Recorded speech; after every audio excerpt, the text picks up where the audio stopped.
Добар ден, почитувани, добре дојдовте во уште една нова телеамбуланта, реализирана во соработка со клиничката болница Жан Митрев. Научниот прогрес овозможи истражување и читање на човековите гени. Секоја лабораториска анализа, која што е поврзана со генетиката, се спроведува за да овозможи всушност индивидуално читање на гените на човекот.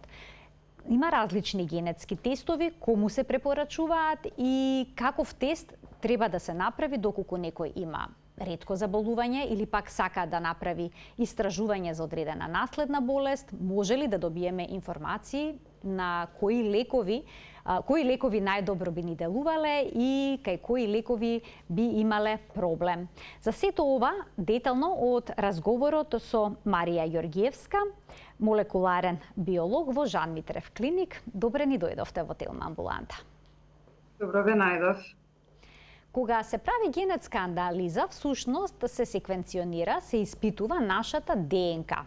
Па еве најпросто да ни појасните што е тоа ДНК. Па, ДНК е рецепт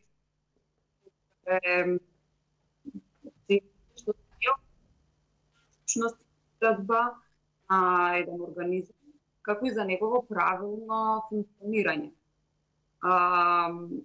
Всушност во ДНК-та се наоѓаат, се впишани сите овие инструкции и тоа се слегани во разни гени кои што понатаму кодираат протеини и ензими кои што ги вршат функциите, главните функции во организмот на човекот или други живи организми.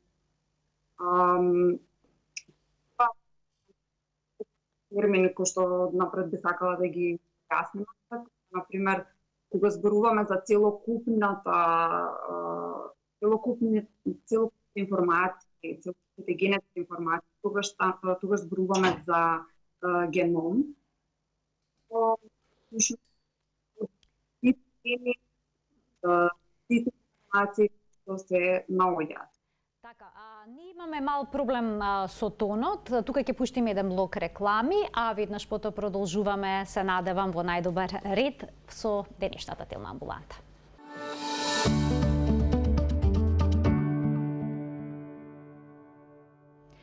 Ова е телеамбуланта. Денеска зборуваме за напредните генетски анализи со кои што се добиваат информации за генетиката на поединецот со Марија Ѓоргиевска, молекуларен биолог во Жан Митрев клиник.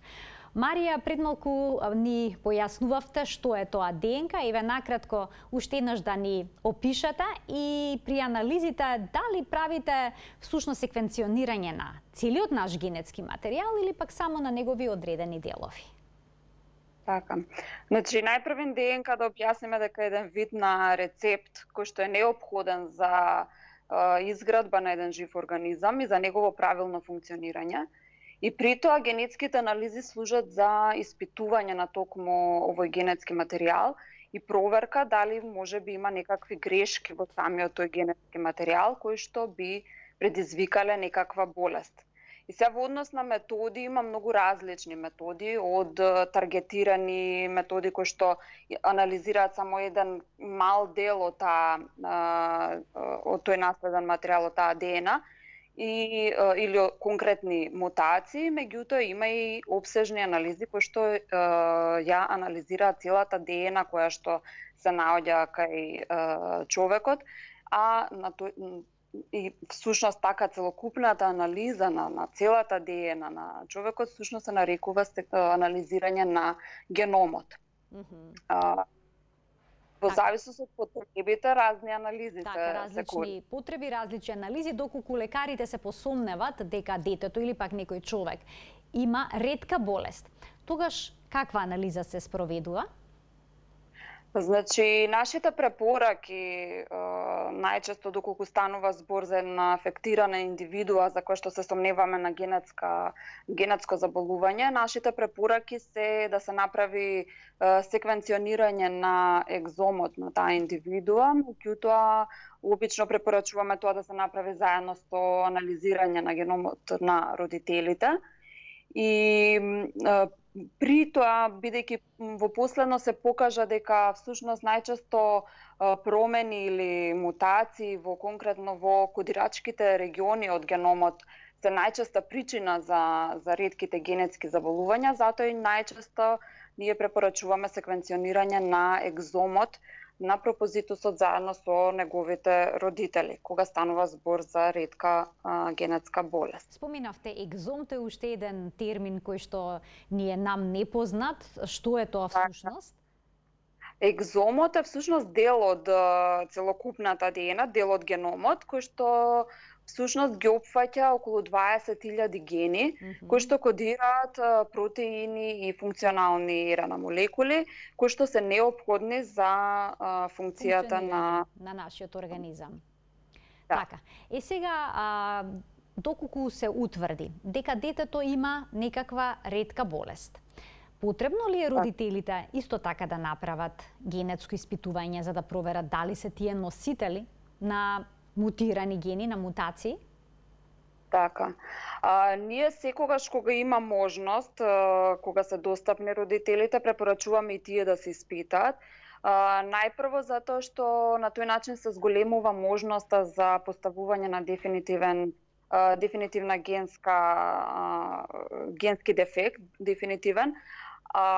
Покрај тоа што на овој начин се зголемува шансата за да се дојде до одговор, всушност се отвара една можност да се види дали и самите родители се носители на некој генски дефект кој што понатаму можат да го предадат и на други деца. И со тоа се овозможува да се одреди и ризикот за понатаму повторно раѓање на болно дете. Така, ако родителите го носат тој ризик, односно кај нив се утврди дека се носители на одредени гени, а тие сакаат да го прошират своето семејство со уште едно дете, може ли да се направи испитување на гените на се уште нероденото бебе додека е во стомакот на мајката за време на бременоста? Така, значи во овој случај зборуваме за пренатална диагноза, кога се уште детето не е родено, односно се наоѓа се уште во утерусот кај мајката. Значи во таков случај можна е генетска анализа и повторно можна е и таргетирана за конкретен генски дефект, а можна и сеопфатна анализа на целиот екзом или геном. Меѓутоа, во вакви случаи нашите препораки се најпрвен да се одреди генскиот дефект кој што семејството го има, а понатаму таргетирано да се прави анализа за конкретниот генски дефект на плодот кој што се носи, бидејќи на тој начин се скратува времето за анализа, а знаеме дека за пренаталната диагностика клучно ни е добивање на брзи резултати. И поради тоа нашата препорака е најпрвен да се направи анализа на афектираното дете, да се утврди генскиот дефект, а понатаму пренаталната анализа да биде за конкретниот генски дефект кој што е утврден. За да се направи ваква анализа, значи ваков генетски тест, каков примерок се зема?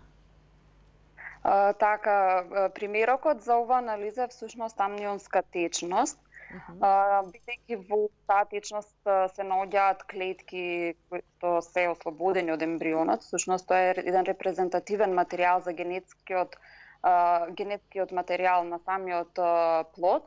Па всушност земање на амнионска течност или хорионски ресички во уште порана бременост, кои што содржат исто така клетки од самиот ембрион, може да се користат како материјал за ова испитување. Доколку се работи за дете или пак за возрастна личност, што се зема?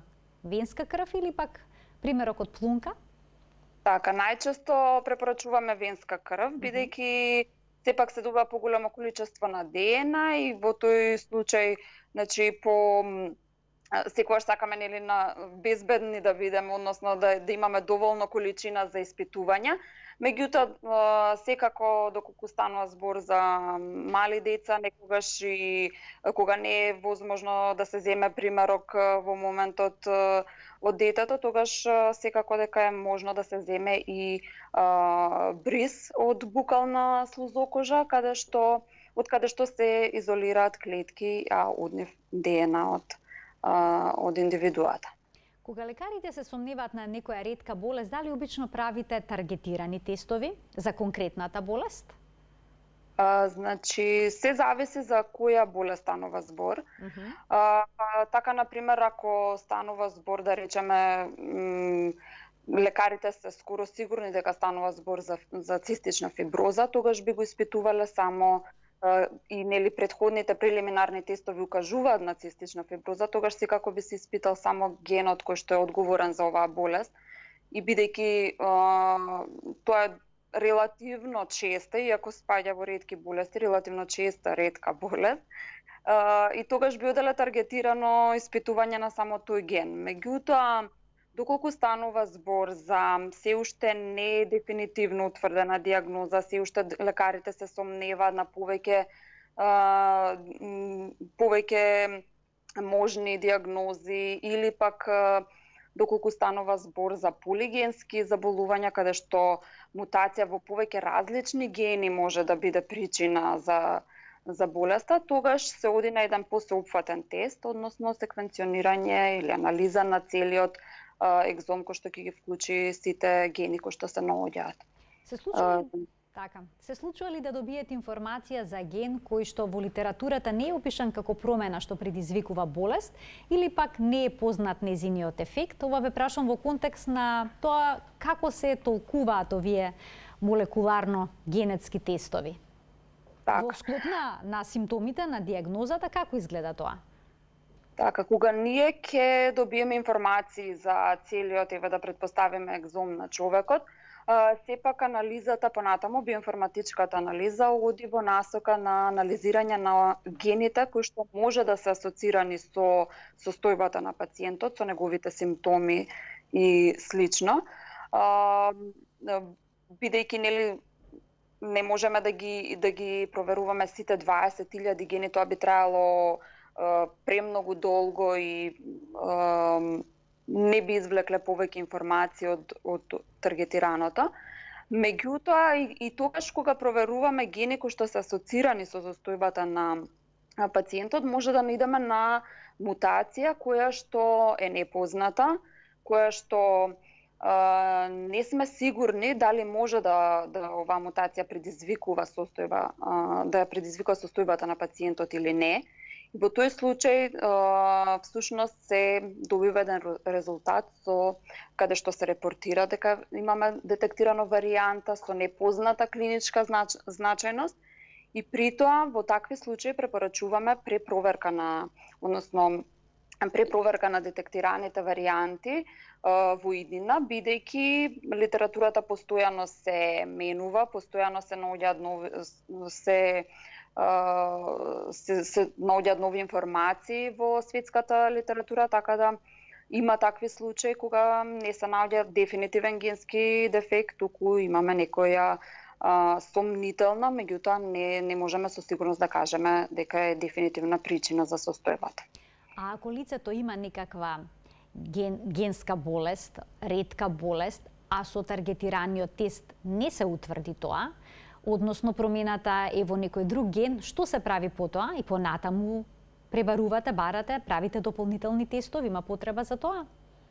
Значи, доколку сме направиле секвенционирање, односно исчитување на целиот геном кај човекот, тие информации остануваат, не се променуваат и се чуваат на сервери, каде што и во моментот кога ние анализираме, доколку не го најдеме генскиот дефект, и една од причините е да болеста не е генетска, меѓутоа, доколку се уште се сомнева докторите дека станува збор за генетско заболување, тогаш информациите кои што остануваат се препорачува да во иднина се реанализираат, се препроверат, тогаш кога ќе има достапност на повеќе информации и слично. И сега има и уште неколку други методи кои што исто така се препорачува да се направат. Тоа е проверка на за присуство на делеции и дупликации во геномот на човекот, кои што се еден вид поголеми генски реаранжирања, кои што со секвенционирањето реално не би се виделе, може да се пропуштат, и во такви случаи се препорачува и анализа за проверка на поголеми генски реаранжирања во геномот. Колку се обемни овие испитувања, траат ли долго и колку се прецизни? Така, значи прецизноста е голема. Обично сега нормално методот на секвенционирање си има некогаш мали недостатоци, односно да конкретно баш некој регион кој што ни од интерес не е добро прочитан, не е со задоволителен квалитет. Меѓутоа во таков случај постојат quality control анализи кои што ни укажуваат на што треба да обрнеме внимание, што треба да се препровери за да бидеме сигурни во она што го анализираме.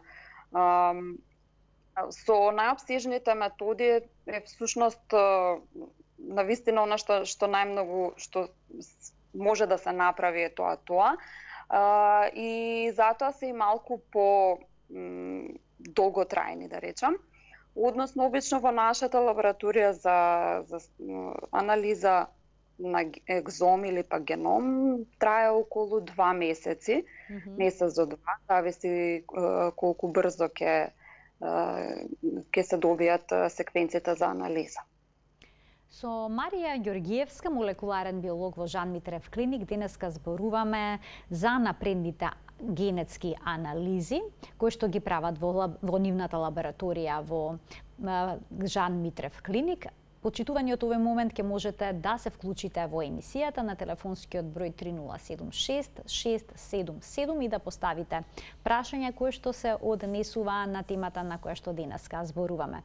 Марија, продолжуваме понатаму, ќе се префрлиме на една поинаква тема, односно истражувањата покажуваат дека сите ние различно реагираме на лековите, бидејќи различно ги метаболизираме, што е многу важно во процесот на лекувањето. Што значи ова? Дали со генетска анализа може да се утврди кои лекови имаат позитивен ефект кај нас, а кои не? Така, значи постојат поголем број на гени кои што се вклучени, кои што продуцираат ензими или пак протеини, кои што се неопходни за метаболизмот на лековите, било да е тоа преку нивно активирање во организмот или пак преку нивно елиминирање од организмот. И при тоа со анализирање на токму овие гени, ние добиваме на информација за ова поле се нарекува фармакогенетика. И при тоа добиваме информација за кои од ензимите функционираат правилно и метаболизираат нормално лекови, а кои од ензимите не функционираат правилно. Па така, од неодамна во нашата лабораторија се спроведува ова фармакогенетска анализа, каде што ние ги секвенционираме практично сите гени кои што се асоцирани со метаболизам на лекови и при тоа се добива еден извештај каде што се наведени кои лекови нормално се метаболизираат, а за кои лекови треба да се обрне внимание бидејќи нивниот метаболизам е изменет. Дали може за секој медикамент, за секој лек да се направи оваа анализа? Значи, анализата всушност ги опфаќа сите гени кои што се асоцирани со метаболизам на лекови, меѓутоа се добива нормална информација за оние лекови за кои што имаме докажани фармакогенетски докази, значи дефинитивни докази за кои што има, така што за голем дел од лекови има информација и се добива. Зашто најчесто се прави? Дали е тоа аспиринот? Па не, обично не за аспиринот, меѓутоа например во нашата болница многу често имаме таргетирано анализирање за метаболизмот на клопидогрил, кој што всушност е лек, антиагрегатен лек кој што се дава по за третирање на пациенти кои што се стентирани или се под висок ризик за кардиоваскуларни евенти потоа. И всушност големи докази постојат дека пациентите кои што се слаби метаболизери на овој лек, поради промени во гените кои што го метаболизираат овој лек, имаат многу голем ризик за кардиоваскуларни евенти потоа. Поради тоа, обично докторите иницираат да се направи најпрво генетското испитување, да се види дали пациентот добро би одговарал на овој лек или е потребно да се или промени неговата доза или пак да се замени со семата. Така. Да го вклучиме гледачот кој што очекува да постави прашање во денешната Телма амбуланта. Добар ден за него. Добар ден. Добар ден, повелете. Сакав да прашам. Одамна детето е веќе возрасно, во бременеста правев генетски испитувања, нели, и се покажа некој си инверзен 9 хромозом. Како се извинувам? Инверзен 9 хромозом. Инверзен 9 хромозом. Добро. И сега ни тогаш, ни после се интересирав, не разбрав што тоа значи и дали... Така, ви интересира што значи тоа, што сте го добиле како резултат за вашето дете? Детето е веќе возрасно и добро, немаме никакви проблеми, меѓутоа чисто ме интересира. Чисто ви интересира има... што значи тоа инверзен 9 хромозом. Ви благодарам за вклучувањето во денешната емисија. Повелете, Марија. Така, значи, ретките состојби се ултра ретки, секој, да речам, пациент си е своја приказна. Ние може поконкретно да дојде гледачката на консултација во нашата клиника, да го проучиме случајот, да видиме за каков резултат точно станува збор, која е точно промена детектирана, па да увидиме, да одлучиме на кој начин би ја советувале понатаму пациентката.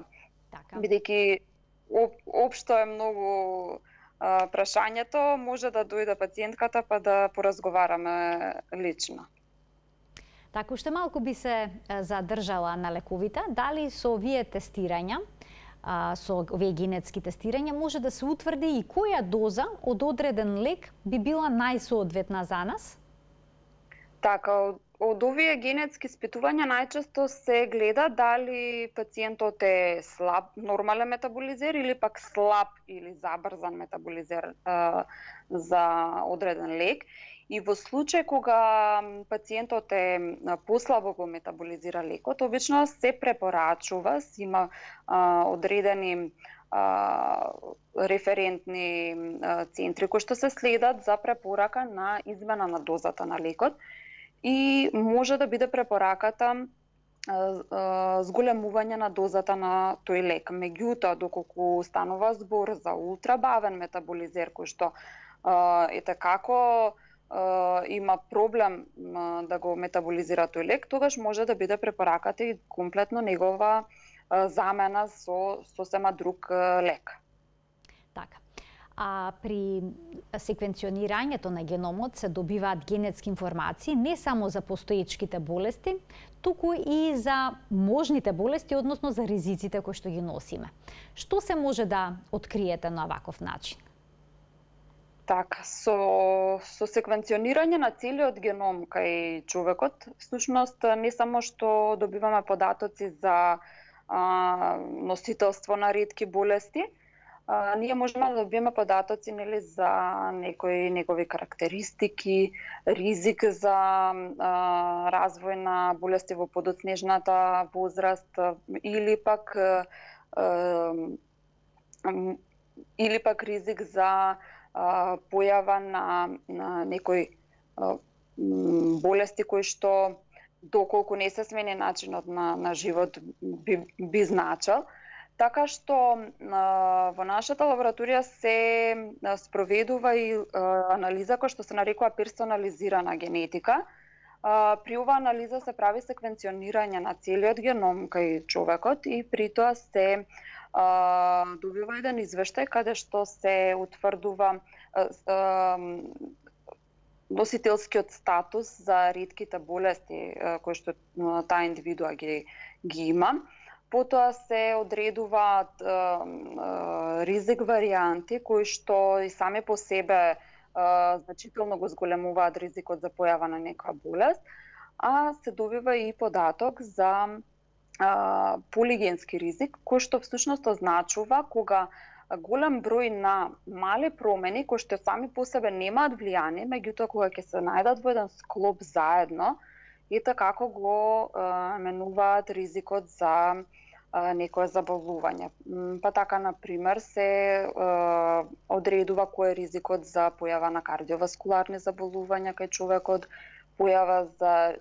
ризик за појава на карциноми, диабет, невродегенеративни заболувања, па дури и тешка, сериозна клиничка слика за COVID-19. Така, за сето ова одговорни се 1-2 гена или пак склоп на неколку гени? Така, за полиген... гени се одговорни за ваквите комплексни состојби? За полигенските ризици, значи, може да станува збор за стотици гени кои што заедно може да влијат и да доведуваат до зголемен ризик. И во тој случај, всушност, и околу илјадници полиморфизми заедно се земаат во предвид и при тоа се одредува ризикот за носителство на одредена состојба. За што најчесто правите испитување? Дали е тоа можеби за генетска предиспозиција за нетолеранција на лактоза или пак за глутен, за рак на дојка? Што обично работите во вашата лабораторија? Што најчесто бараат пациентите кога станува збор за персонализираната генетика?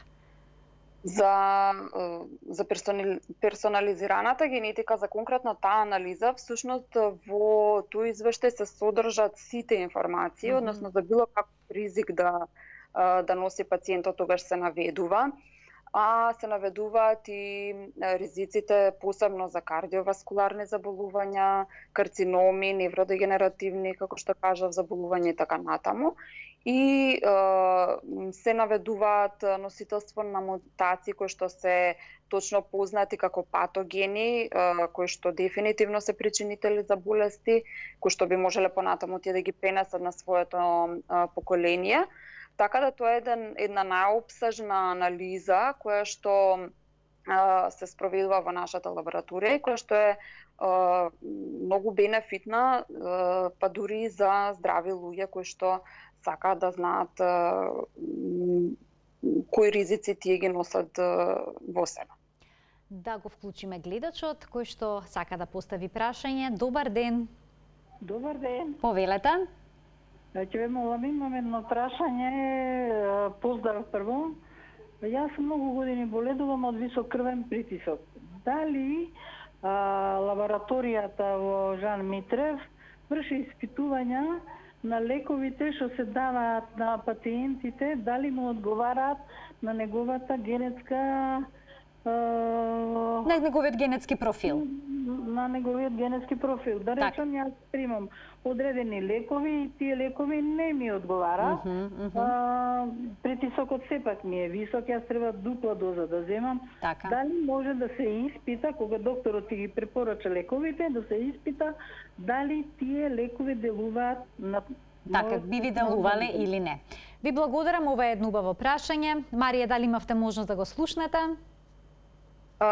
Ако може уште еднаш да повторите, дел слушнав, дел не. Така, значи гледачката има проблем со покачен крвен притисок и терапијата не секогаш и делува, па сега ја интересира дали кога ќе добие листа на лекови може да дојде во вашата лабораторија да направи генетска анализа за да се потврди дали лековите имаат ефект кај незе или не.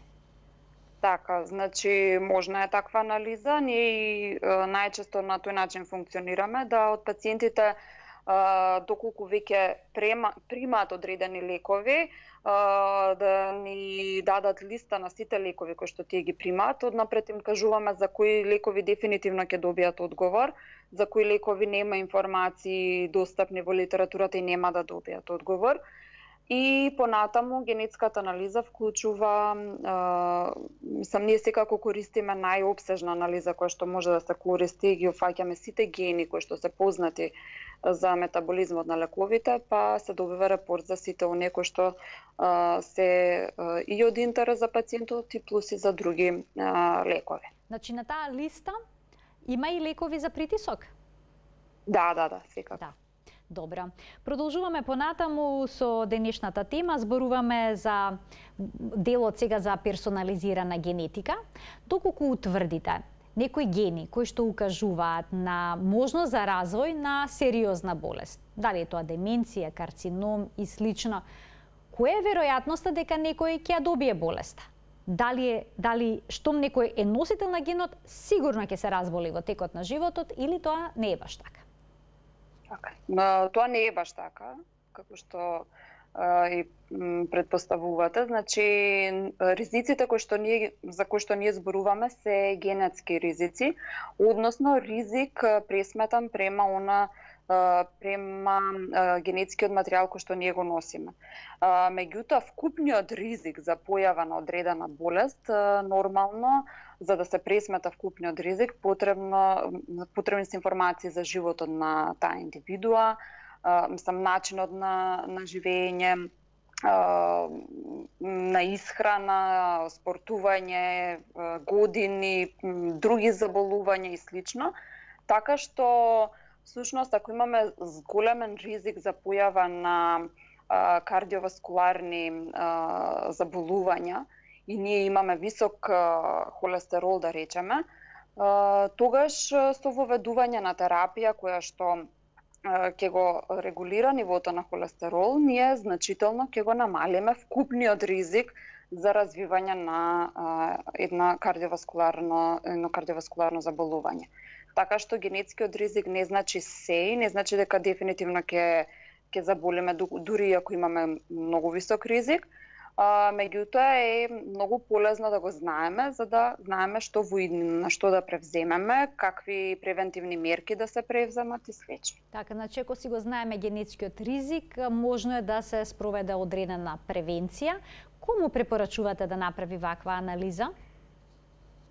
Оваа анализа може да направи секој кој што сака да знае какви ризици има. Значи, се препорачува и за здрави индивидуи, не само за болни, кои што понатаму сакаат да знаат на што да обрнат внимание во живот. Така, деликатно е ова прашање, не секој сака да знае за какви се ризици за болести е носител, но од друга страна убаво е да се имаат информациите, бидејќи може да се превенираат многу опасни болести.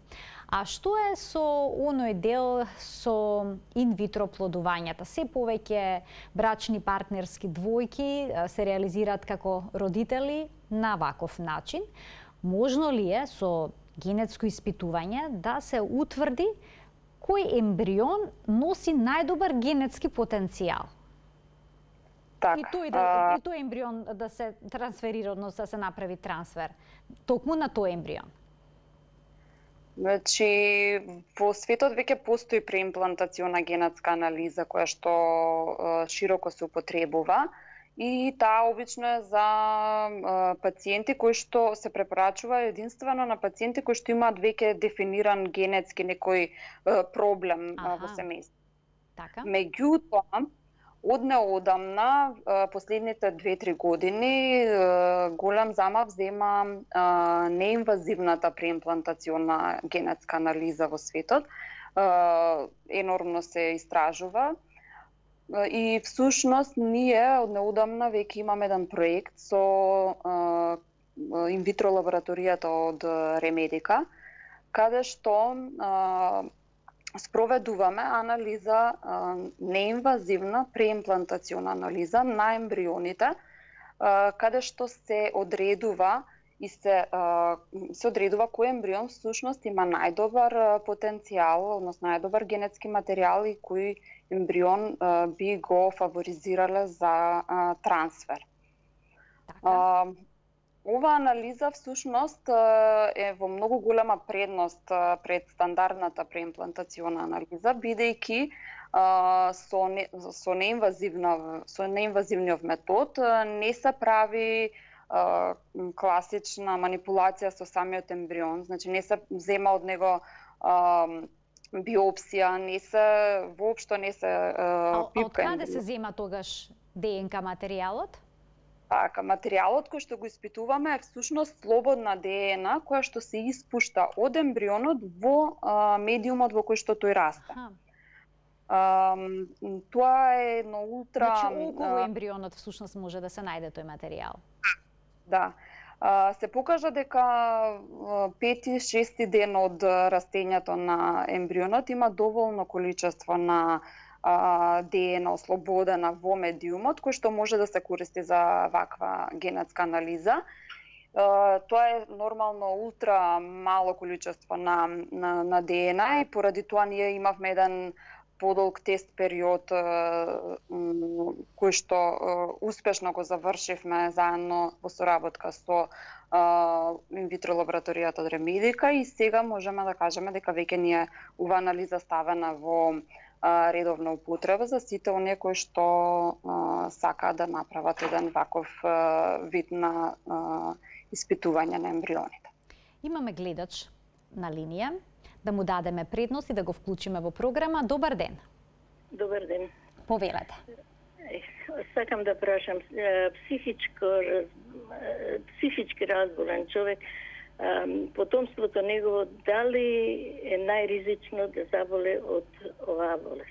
Како се извинувам, психички, како спомена? Болен, рака, психички болен родител, дали може детето да наследи? Да, детето да наследи или внукот или така.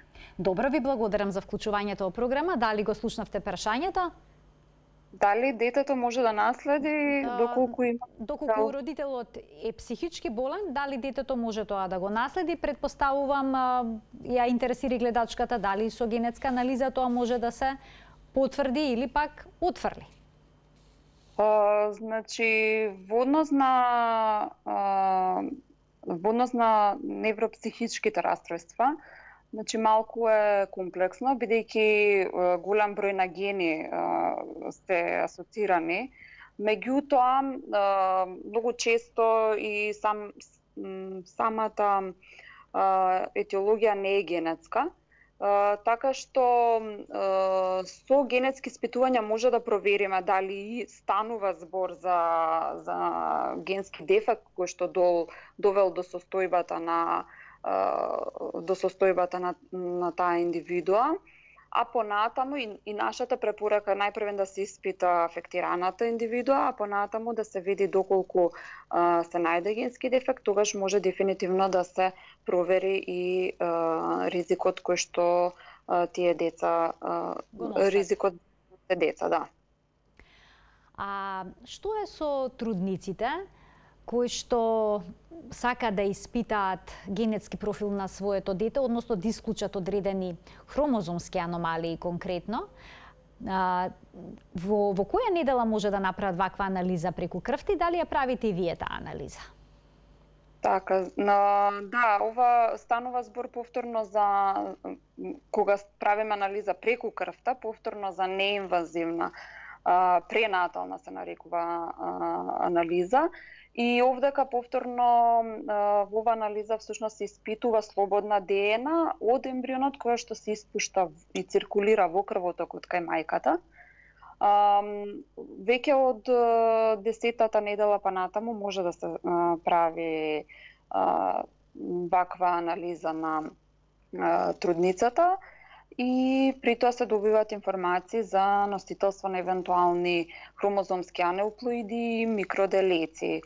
Исто, значи ова е еден вид слично со преимплантационата генетика за која што претходно зборувавме, само што таму имаме анализирање на се уште не трансфериран ембрион, кој што се наоѓа се уште надвор од организмот на мајката. Така, на мајката. Имаме уште еден гледач. Да слушнеме уште едно прашање од нашите гледачи. Добар ден. Добар ден. Повелете. Поздрав до прекрасната водителка, докторката Вака.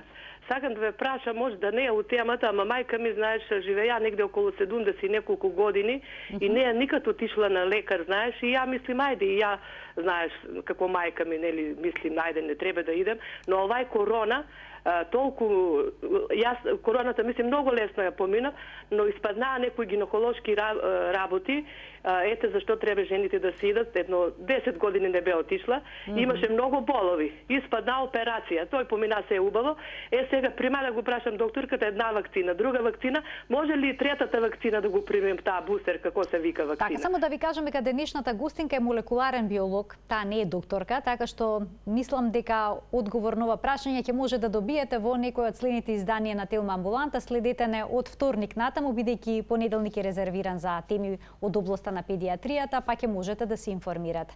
Ви благодарам во секој случај за вашето вклучување и за комплиментите што ни ги поделивте за емисијата.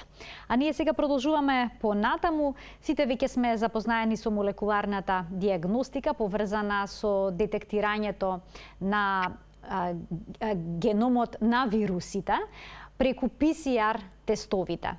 Дали PCR тестовите служат само за утврдување на коронавирусот или пак на таков начин може да се детектираат и други типови на вируси? Така, веќе нема некој што не знае за PCR методот и тој всушност е многу полезен, брз метод за детекција на било кои микроорганизми кои што бидејќи тие носат нели ДНК во својата градба.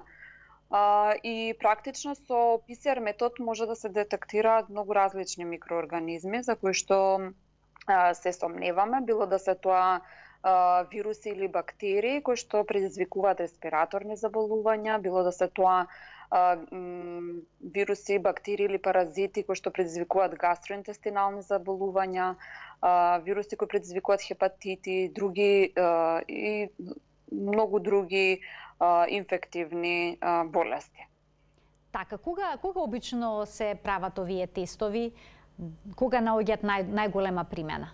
Бидејќи најчесто кога сме болни, одиме на лекар, ни земаат крв, анализа и слично. Во услови на корона правиме и бриз, односно правиме еден PCR тест. За се тоа што го набројавте, кога најчесто се применува оваа метода? Во кој случај? Така, значи PCR методите се многу полезни за да се најде еден дефинитивен причинител кој што предизвикува одредена болест кај човекот. Така, например, имало случај кога пациентот има една шарена, да речам, клиничка слика, односно и респираторни некои мали симптоми на гастроинтестинално пореметување и слично, и тогаш веќе докторите, за да дефинитивно одлучат кој медикамент ќе го дадат и слично, обично посочуваат или побаруваат тестови за дефинитивно наоѓање на причинителот на состојбата на пациентот и може да самите доктори побараат било да е тоа анализирање за респираторни заболувања или анализирање за микроорганизми кои предизвикуваат гастроинтестинални заболувања. Сега со PCR методот всушност се спроведува тогаш кога ние бараме некој конкретен микроорганизам и самиот PCR метод проверува дали тој конкретен микроорганизам го има или го нема во материјалот што сме го земале од пациентот. А како? Така, повелете. Често се случува да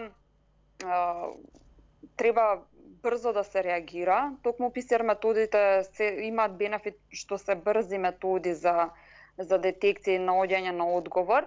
Меѓутоа, недостатокот е тоа што ние треба таргетирано да побараме за кој микроорганизам сакаме да провериме дали се наоѓа или не во организмот на човекот.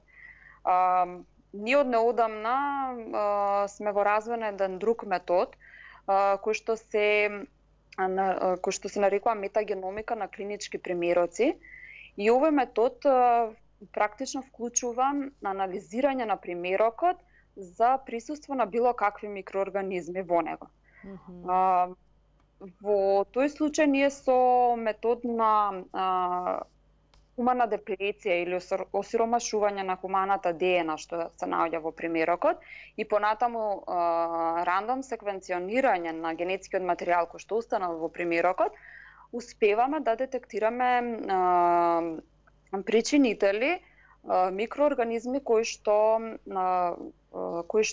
предизвикуваат заболување кај човекот за многу брзо време, за некои 6-8 часа, што е многу важно за брза интервенција од страна на докторите. Предпоставам тоа е во некои посложени ситуации, како што се тешки инфекции, сепси и слично, каде што е потребно да се добие одговор за што се работи во многу краток временски период. Јас ви благодарам за вашето денешно гостување, една навистина интересна тема. Појаснивте многу аспекти поврзани со напредните генетски анализи, многу работи што се нови за нас, е исклучително корисни и полезни за нашето здравје. Ви благодарам, ми беше задоволство. Почитувани, ова беше Марија Ѓоргиевска, молекуларен биолог од лабораторијата за генетика и персонализирана медицина во клиничката болница Жан Митрев. Ви благодарам за вниманието со кое што не следевте и денеска, секако и за вашето учество во емисијата со ваши прашања. Се гледаме секој работен ден на Телма во 12:45, кога заедно учиме за нашето здравје. До гледање.